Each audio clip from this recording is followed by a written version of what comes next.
Hi, I'm Jeanne Fiorini. Thanks for being here at the Tarot Tips. I'm going to continue over the next couple of videos to address questions that subscribers have sent in.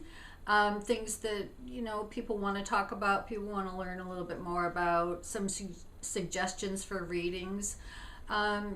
These kinds of comments which you can make on the YouTube channel, the Tarot Tips channel, really let me know that people are interested in using their cards for others, that they're interested in talking with other people about their life, and that's really, for me, the point of tarot. It's a great intellectual exercise to learn about tarot cards, but and people use tarot in different ways, but for me it's really about helping to have a conversation. It's a tool for having a conversation that will hopefully bring more information to the table so that people can move forward and do, not better, but be more satisfied in their life. Information is power, that kind of idea. So anyway, this is going to be a fairly short tarot tip. So here's the question from the subscriber. If we work without a question, can we give our client clarity? Here and there, I think I've talked about the notion of having a question, the importance of having a question. If I haven't spoken about it here on the Tarot Tips, it's definitely something that I've made a point of in my Tarot Spreads and Layouts book. So this notion of having a question, because there's so many aspects to each card, positive, negative, somewhere in between. Each card has 360 degrees of meaning. So to not have a question is sort of like shooting darts in the air and not even knowing where the dartboard is. So even if the client does not present a question, the reader, in my mind, needs to have a question. Even if this is a question that we ask silently to ourselves. Maybe a person comes in and says, I just want you to do a reading for me, or I just want you to pull some cards for me.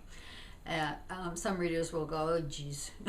But, in some ways that's a little bit of a challenge to, okay, tell me stuff.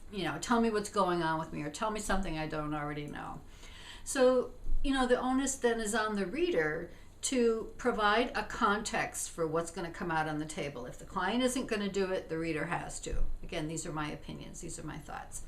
Doesn't mean you have to do it. But anyway, and think about it. Even if you're not conscious of doing it, I think a reader, either subliminally or in some way, has a question. For instance, something like, well, what do I need to be talking about with this person? Or what might this person need to hear from me today? Even if it's not articulated like that in our mind, a reader probably has, we don't approach a reading in a vacuum. So this idea about, okay, well, if the client comes in, doesn't have a question, can't come up with a question, then it's up to the reader to say, okay, I'm going to draw.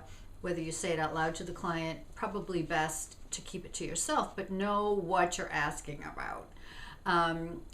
What does this client need to know today? What's an important area of concern for this client? Draw a card, go from there.